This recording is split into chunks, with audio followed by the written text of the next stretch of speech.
नमस्कार, आप सभी का एक बार फिर से स्वागत है हमारे चैनल संस्कारी बेटी पे।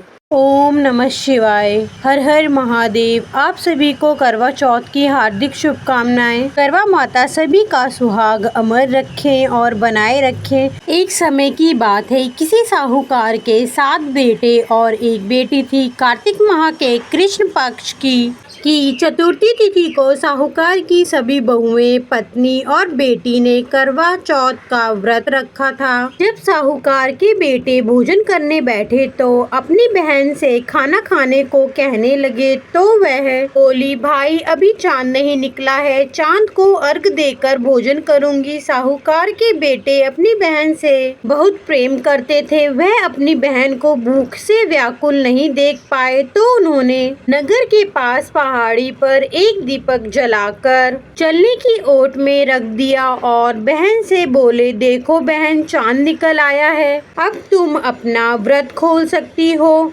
साहूकार की बेटी ने अपनी भाभियों से कहने लगी, भाभी चांद निकल आया है, चलो अर्घ देकर भोजन कर लें। यह सुनकर भाभी बोली, भाई साहब यह तो आपका चांद निकला है, हमारा चांद निकलने में अभी समय है। भूख से व्याकुल वह चांद को अर्घ देकर भोजन करने बैठ गई।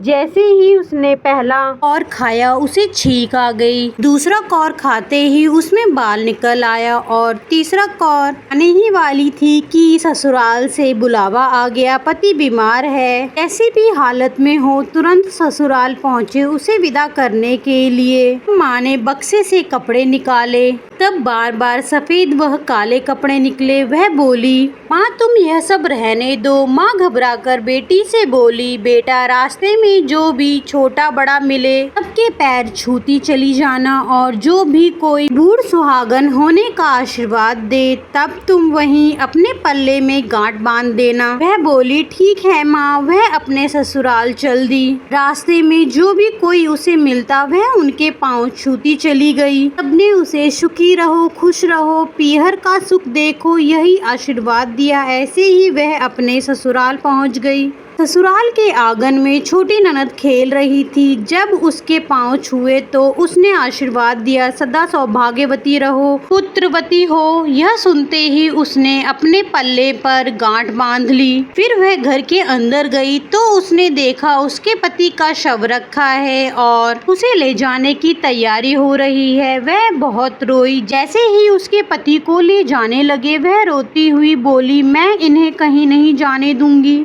जब कोई नहीं माना तो वह बोली, मैं साथ में चलूंगी। जब वह नहीं मानी तो सब बोले, ले चलो। साथ में सबके साथ में वह शमशान चली गई। अंतिम संस्कार का समय हुआ तो वह बोली, मैं इन्हें नहीं जलाने दूंगी। सब बोले, पहले तो पति को खा गई, अब उसकी मिट्टी भी खराब कर रही है। वह नहीं मानी, अपने पति को लेकर बैठ गई। हार के सबने निर्णय लिया, इसे यहीं रहने दो, एक झोपड़ी डलवा दो। वह उसमें अपने पति को लेकर दूर रहने लगी। अपने पति की साफ सफाई करती और उनके पास बैठी रहती। दिन में 2 बार उसकी छोटी ननद खाना देने आती थी।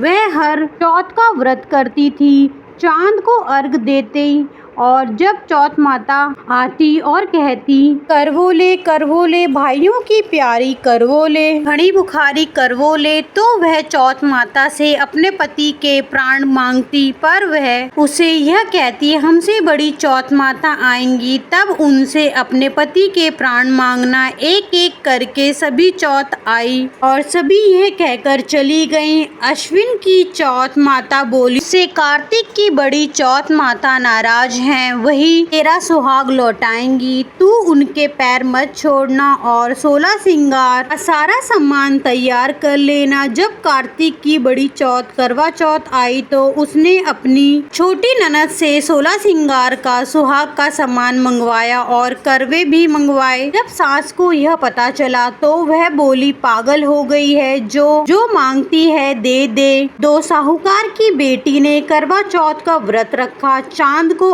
अर्घ दिया और जोत करी। जब चौथ माता प्रकट हुई तो वह बोली, करवोले करवोले भाइयों की प्यारी करवोले, इनमें चांद उगाने वाली करवोले, बड़ी बुखारी करवोले। उसने उनके पैर पकड़ लिए और बोली, माता मेरा सुहाग वापस करो। चौथ माता बोली, तू तो बड़ी भूखी है, सारे भाइयों की प्यारी बहन है, तो सुहाग का तेरे लिए क्या काम। वह बोली, नहीं माता, मैं आपके पैर तब तक नहीं छोड़ूंगी जब तक आप मेरा सुहाग वापस नहीं करेंगी। और उसने एक एक करके चौथ माता को सुहाग का सारा सामान दे दिया। चौथ माता ने अपनी आंखों से काजल निकाला, नाखून से मेहंदी, मांग से सिंदूर निकाला और उसे करवे में घोलकर छोटी उंगली से छींटा दिया, जिससे उसका पति जीवित हो गया। और चौथ माता जाते जाते उसकी झोपड़ी पर लात मार गई, जिससे उसकी झोपड़ी महल बन गई। उसका पति जीवित हो गया। जब छोटी ननद खाना लेकर आई तो देखा भाभी की झोपड़ी की जगह महल खड़ा है। ननद को देखते ही दौड़ी दौड़ी उसके पास आई और बोली, देखो भाई साहब,